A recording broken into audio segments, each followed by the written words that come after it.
পঞ্চায়ত নিৰ্বাচনৰ বতৰত ব্যতিক্ৰমী ৰূপত খুমটাইৰ বিধায়ক মৃণাল শইকীয়া। খুমটাই সমষ্টিত নতুনকৈ অন্তৰ্ভুক্ত হোৱা মৰঙী আৰু অন্যান্য অঞ্চলত থকা প্ৰতিখন পঞ্চায়তৰ কোনো এজন ব্যক্তিৰ ঘৰত এদিনকৈ কৰিছে নৈ সজাপন।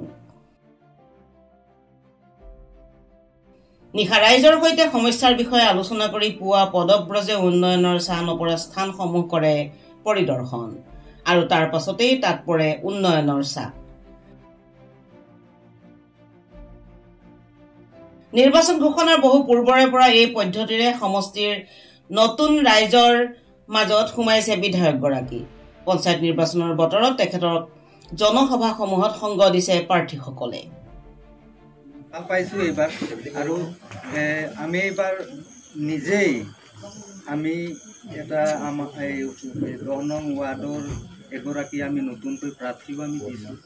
মোৰ মন্তব্য কৰিছোঁ আৰু আমাৰ গাঁৱৰ ৰাইজসকলক মই অনুৰোধ জনাম যাতে আমি আমাৰ বিধায়ক মহোদয়ৰ লগত থাকি তেখেতৰ এই শক্তিশালী হাতটো আমি আকৌ শক্তিশালী যাতে কৰিম তাক মই অনুৰোধ জনাইছোঁ।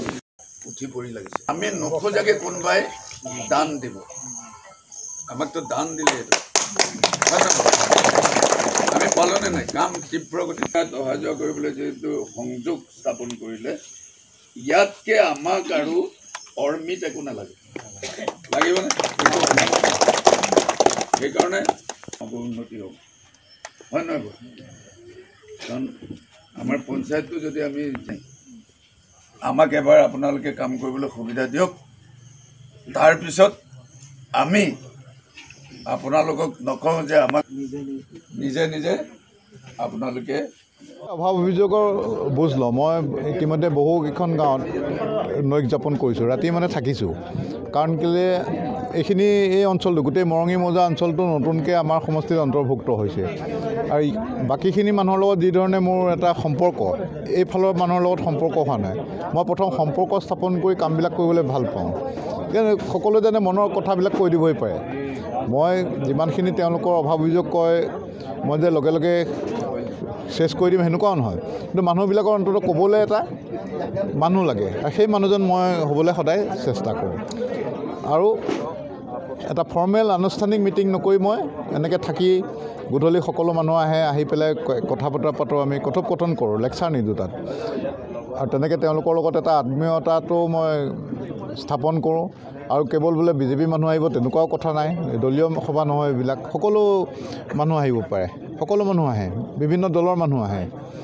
সেইকাৰণে আজিও মই প্ৰমোদ তপনৰ ঘৰত থাকিবলৈ আহিছোঁ আৰু সন্ধিয়া চাৰিওফালৰ পৰা মানুহখিনি আহিলে তেখেতসকলৰ লগত কথা বতৰা পাতিলোঁ, একেলগে ভাত খাম।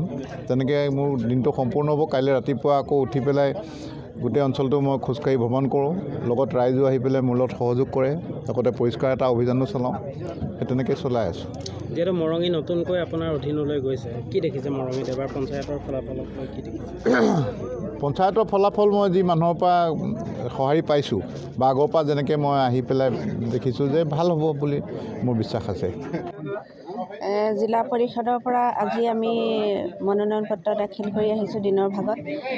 অতিশয় আনন্দিত হৈছোঁ, ৰাইজৰ সঁহাৰি পাইছোঁ আৰু তাৰটোতকৈও বেছি ভাল লাগিছে আজিৰ দিনটোতে আমাৰ মাজত আহি আমাৰ কোৱানী গাঁৱত আমাৰ বুথৰ সভাপতিৰ ঘৰত তেখেতে আহি আমাৰ মাজত নৈশ যাপন কৰিছেহি, আমাৰ ৰাইজৰ মাজত মত বিনিময় কৰিছে, সকলো ৰাইজৰ মাজত আহি সোমাই পৰিছে।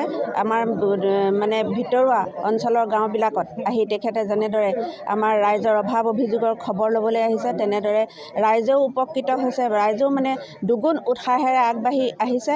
আমাৰ এইটো আমাৰ 9 আৰু 10 নং ৱাৰ্ড দুটা যিহেতু কংগ্ৰেছৰ দুৰ্গ বুলিয়ে কোৱা হয়, তথাপিতো আগৰ এইখন সভাৰ নিচিনাকৈ কোনো সভাতে আমি আজিলৈকে মানে আমাৰ ভাৰতীয় জনতা পাৰ্টিত প্ৰতি আকৰ্ষিত হৈ মানুহ ইমানকৈ দলে বলে ওলাই অহা নাছিলে। এয়াই প্ৰথম আৰু আগন্তুক নিৰ্বাচনতো তেখেতসকলে আমাৰ ভাৰতীয় জনতা পাৰ্টিৰ প্ৰতি আকৰ্ষিত হৈ তেখেতসকলে আমাৰ মাজত দুগুণ উৎসাহেৰে আৰু সদল বলে ওলাই আহিম বুলি আমাৰ ওচৰত প্ৰতিশ্ৰুতিবদ্ধ হৈছে। সেইকাৰণে আমি অতি আনন্দিত হৈছোঁ আৰু বহুত ভাল লাগিছে। বিধায়ক মহোদয়কো তেওঁলোকে বহুত মানে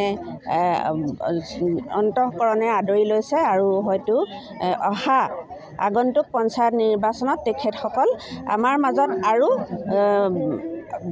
মানে এতিয়া আমি আগতে পাইছিলোঁ 40টা আৰু তেখেতসকলে কৈছে এতিয়া আৰু আমি মানে 1000 ভোটত ব্যৱধান 1000 ভোটত আমি আগবঢ়াই লৈ যাব পাৰিম তেনেকৈ আমাৰ মাজত প্ৰতিশ্ৰুতিবদ্ধ হৈছে সেইকাৰণে আমাৰ বহুত ভাল লাগিছে আজি যিহেতু বাৰু আপুনি এইবাৰ নামবৰ জিলা পৰিষদত পঞ্চায়তৰ সদস্য হিচাপে মই আছিলোঁ যেনেধৰণে নিব লাগিছিলে মই পৰা নাই আমাৰ মাজত মানে আঞ্চলিক পঞ্চায়তৰ ফাণ্ড হয়তো বহুত কম তথাপিও মই যেনেধৰণে পাৰিছোঁ প্ৰতিটো ৱাৰ্ডত দিব নোৱাৰিলেও অলপ হ'লেও আমি মানে প্ৰত্যেকটো ৱাৰ্ডতে দিবলৈ চেষ্টা কৰিছোঁ মোৰ সাধ্যানুসাৰে মোৰ যিটো আঞ্চলিক পঞ্চায়তৰ পুঁজি সেই পুঁজি তেনেই মানে নিয়মীয়া আৰু মানে কম পৰিমাণৰ আহে তথাপিতো আমি ৰাইজৰ মাজত দিবলৈ চেষ্টা কৰিছিলোঁ আৰু হয়তো যদিও দিব পৰা নাই তথাপিতো ৰাইজ ইমান অসন্তুষ্ট হোৱা নাই বুলি মই ধাৰণা কৰিছোঁ যিহেতু আমাৰ আঞ্চলিক পঞ্চায়তৰ পুঁজি বহুত কম অঞ্চলটোৰ যিটো সমস্যাবিলাক আপোনাৰ চকুৰ আগত আছে হয় তো মানে সমস্যা বিশেষকৈ আমাৰ বাট পথৰ সমস্যা বেছি আৰু এতিয়া আমাৰ মাজত বিধায়ক মহোদয়ো আহি উপস্থিত হৈছেহি তেখেতেও আমাক লগ দিছে আগন্তুক দিনত যদি ৰাইজে আমাক মৰম কৰি আমাক আগুৱাই লৈ যায় তেতিয়াহ'লে আমি আৰু দুগুণ উৎসাহেৰে কাম কৰি ৰাইজৰ অভাৱ অভিযোগবিলাক পূৰণ কৰিবলৈ আমি প্ৰতিশ্ৰুতিবদ্ধ হৈছোঁ আৰু ভগৱানেও যাতে আমাক সহায় কৰে ৰাইজেও যাতে আমাক সহায় কৰি আগুৱাই লৈ যায় আৰু ভৱিষ্যত আমাৰ যদি কিবা ভুল হয় তেখেতসকলে আমাক পথ প্ৰদৰ্শক হৈ আমাক ৰাইজে সকলোৱে আগুৱাই লৈ আমাৰ কামত যাতে সহায় কৰে তাৰ কাৰণে সকলোৰে ওচৰত মই অনুৰোধ কৰি জনাইছোঁ প্ৰতিদ্বন্দ্বী আছে বিপৰীত দলৰ জাতীয় কংগ্ৰেছৰ ভালদৰে মই নামটো গম পোৱা নাই এতিয়ালৈকে কোন আছে কিন্তু আছে বুলি গম পাইছোঁ যুদ্ধটো আগৰো হৈ থাকে আৰু এইবাৰো যুদ্ধ হ'বই গতিকে আমি মানে বিপৰীত মানে প্ৰাৰ্থী আমি দুৰ্বল বুলিও নাই ভবা বা সবল বুলিও নাই ভবা আমাৰ যিখিনি আমাৰ মানে উৎসাহ আছে আমাৰ কাৰ্যকৰ্তাসকলৰ উৎসাহ আছে দুগুণ উৎসাহেৰে আমি দলে বলে আগুৱাই আমি ভাৰতীয় জনতা পাৰ্টিৰ পৰা আমাৰ জিলা পৰিষদটো আমাৰ মাজলৈ আনিব পাৰিম বুলি আমি মানে ভাবিছোঁ আৰু হয়তো আমি মানে বহুত বিপুল ভোটত আমি জয়ী হ'ম বুলি আগবাঢ়িছোঁ আৰু যদি ভগৱান আৰু ৰাইজে সহায় কৰে আমি নিশ্চয় আগবাঢ়ি যাব পাৰিম গোলাঘাটৰ পৰা মৃদুল গোস্বামী ৰিপৰ্ট এনিটাইম 24